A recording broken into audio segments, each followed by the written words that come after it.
Yes, you have a minute you go right uninterrupted? ahead. Thank you. Your campaign ads drag my mother into it because for 7 months we paid her as our bookkeeper $3,000. I don't think that there is anything wrong with that other than we paid her too little to work as our bookkeeper. Now, you stated that the people invested in Gore do get shares, so you are then admitting that you personally stand to make a lot of money from the passage of cap and trade, as you did other environmental policies that your company lobbied for. Your company also got nearly $1 million in stimulus funds. So because of that, if elected, would you recuse yourself from voting on cap and trade? Would you recuse yourself from voting on more stimulus funds that raise our taxes, that hurt those of us who did not inherit millions of dollars, but give your company business?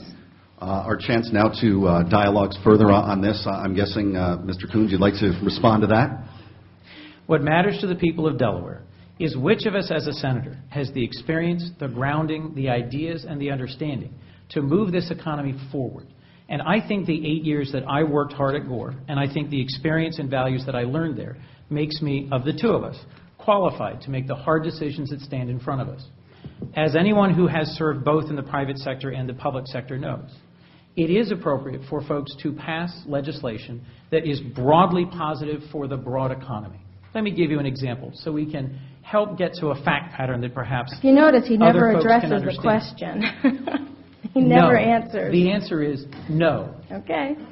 I would not recuse myself from voting for training dollars that would help folks all across Delaware and the country be better trained for the new economy. The question was cap and trade. Ms. O'Donnell, can you point to any specific, you have in debates and on your website given 3 different competing examples. Each time we debate, it's a different technology, it's a different example. Well, there's an article that was put out by the Freedomists. I'm trying to see if I brought it up here with me. That very clearly lays out the money, your personal gain, not just from the nearly $1 million that W.L. Gore got from the stimulus, but also from the millions you stand to gain from cap and trade. And these are things that have come from other reporters, not me, and unfortunately I didn't bring Ms. it O'Donnell, up here. in the interest of moving this forward, but it is in the Freedomists, and it clearly lays it out that you have a lot of personal dollars to be benefited from that. And you brought up the question of experience. You know, you cannot attack that I don't have experience. I have more Washington experience than my opponent. I have enough Washington experience to know. I have enough Washington experience to know how Washington works, but I have enough real-world experience to know how it should work. And that's why I'm asking you to elect someone who will be honest about what we stand to gain in Washington, D.C. I'm asking you to vote for someone who will go to Washington and do what you would do, not what the special interests have asked them to do. As my opponent has a very clear record of caving into special interests, whether it's in county executive or even now on the campaign trail. He puts the political interests ahead of the needs of the Delawareans. Again, I point to the fact that he had the audacity to raise taxes on low-income seniors and low-income disabled while creating a slush fund to spend money on liberal special interest groups. To sort out which of these things are just flat-out lies, which are fabrications, and which are exaggerations. And I would ask people to go to our website and check out the fact-checking the News Journal's fact check. Which I trust as an independent news organ of our community to continue to call you out when you put things out that are just flat-out wrong or wildly You're untrue. Encouraging people and frankly, to... Mr. Moderator, I would appreciate some help in moving this conversation forward. Oh, how does it... Wait. Let me just point something out there. When the heat's getting on my opponent, he's calling out for help. But when I debated on CNN, it was clearly 3 against 1. So let's evolving into a pointless tirade of baseless personal attacks. These are not baseless personal attacks. We have everything clearly documented, whether it's the Delaware Department of Labor showing that unemployment doubled under your watch. But the reason why you keep pointing to the News Journal is because the reporter who's been assigned to this beat has already publicly supported you and it makes it very clear who she favors in this. So, of course, you would say keep pointing to the News Journal. I'm asking the voters to look at the statistics, look at the facts, look at what we've been putting out there on the website, whether it's coming from the Congressional Budget Office or the Delaware Department of Labor. Great. These are not things that I can spin. These are not things that any news journal can spin. Okay, so I'm asking the voters let to look Mr. at the Coons facts. I'll take that challenge. respond, and then we're Ms. moving on in O'Donnell. 30 seconds. Ms. O'Donnell, on her fact check section of her website, has two just fascinating facts. So let's take a moment on this. One of those, to this point, is a suggestion that I and other folks at Gore were lobbying in 2003 for cap-and-trade controls that would benefit Gore dramatically if cap-and-trade were passed. The cap-and-trade legislation, the broader issue, is about climate change. It's about controlling carbon dioxide. It's about a carbon tax, right? That's the essential issue. The technology at stake in 2003 had to do with capturing mercury.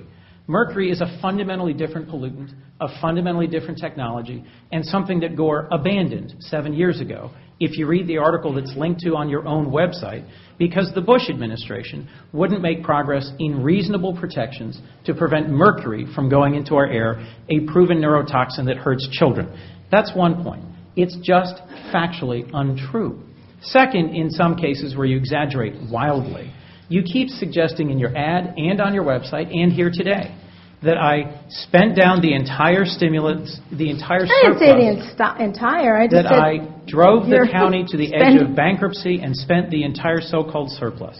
I Just never said the flat entire. out I said that you're factually balancing the untrue. budget by spending the surplus money, and it's not just according to me. flat out It's according to factually other. Well, it's according to other projections that If the you county read the will be budget bankrupt by documents 2014. of our county government, it's just not according to flat me. out factually untrue. All right, 8:45 here on 1150 AM WDEL. We are live from Widener University School of Law this morning for a candidate debates between Christine O'Donnell and Chris Coons. And in the interest of getting our panelists more involved, Mark Nardone from Delaware Today has the next question. Peter, can I clarify a point of the format? Are the panelists allowed to interrupt during the crossfire section? Yes. We are. I think we've been very well behaved. Thanks. Well, he's asking for He's your sounding help, so cagey. interrupt. He asked for a lifeline. Guess he can't handle it. The question's come up many times, but it's the big question, I think. Large employers aren't hiring. Credit's tight, capital's tight for small business and startups. Exactly how do you grow jobs? Specifics, please. Let's start with Ms. O'Donnell, I guess. Okay, of course. Now, what I'm proposing specifically to help jumpstart the economy immediately, as I stated to Tamala, number one, make sure that the massive tax increases that we're all about to face in January do not happen, not just for some, but for all, especially the job creators, especially the small business owners who fall under that random earning of $250,000 before they pay a family for employees and before they feed their own family. The other thing that I'm proposing is a temporary 2-year tax holiday on the capital gains tax, because although, as my opponent has said, tax cuts are great, a step in the right direction, it's not enough. No small business owner is going to create a $40,000 a year job because this administration gives them a $5,000 tax credit. You create jobs when you have the capital to reinvest in your business. When you reinvest in your business grows. When your business grows, you have to hire people. That's All right, how you... that's time. That's 60. Okay. I have 60 two more. seconds to you. Two more. Thanks for the question, Mark, because I really think that is the question that's on the mind of Delawareans today. There are a whole range of things we can and should do in tax policy, in trade policy, in education, in training, and in infrastructure that will help create jobs in the short term and will make America more competitive in the long term. Just in the last 2 weeks, I've met with and spoken with CEOs of 2 local companies who are threatening to either close or move because they can't get access to capital. I think the administration and the Democrats in Congress made significant progress in providing funding through mid to small-sized banks that will help finance these projects. And the county is continuing to use Recovery Zone Facilities bonds, something the stimulus made possible in these 2 cases to help sustain those companies here and to help them hire more people here. There's a wide range of concrete things we can do, and I'd be grateful to talk about them more in the crossfire section. Please, Ms. O'Donnell, what would you like to add? Yes, I'd like to continue on the other 2 things that I would immediately do.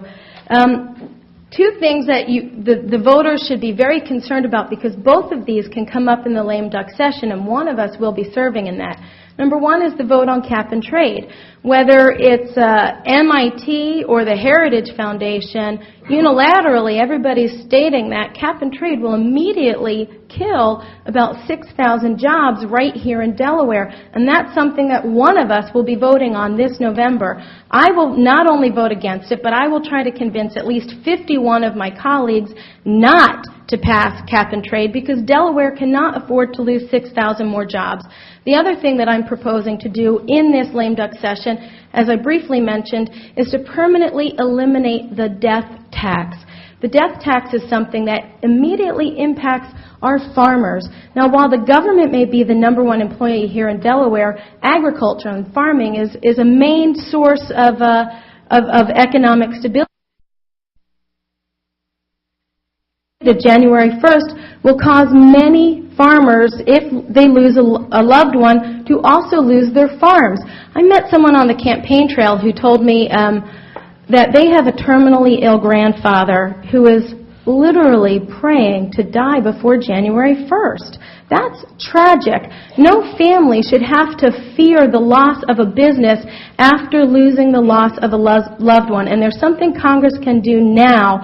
Also, by permanently eliminating the death tax, it's projected that we will create 1.5 million jobs, because we're going to keep these businesses based in the private sector, not in government spending. So what my opponent is proposing is based on more government spending.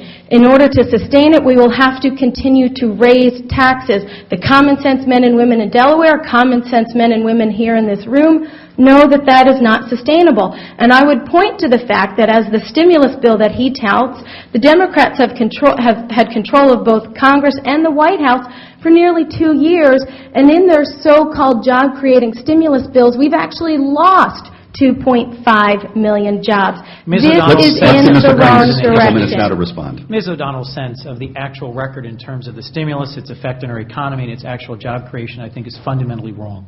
I also am the only candidate in front of you who has actual experience working in a company, helping to grow and create jobs. How does the Traveling around legal country and department, making a how does decision. being general counsel create If you would let me jobs? speak, I'll actually explain that. I'm traveling around the country with a site location team, deciding where we would expand as a company, deciding where we would purchase land, where we would invest in new facilities, and what sorts of market conditions and incentives would make us decide to locate a new more than $100 million semiconductor chip fab facility in a state. And there's a wide range of things. Tax policy, regulatory policy are critical, but so is the workforce, so is infrastructure, so is access to the marketplace.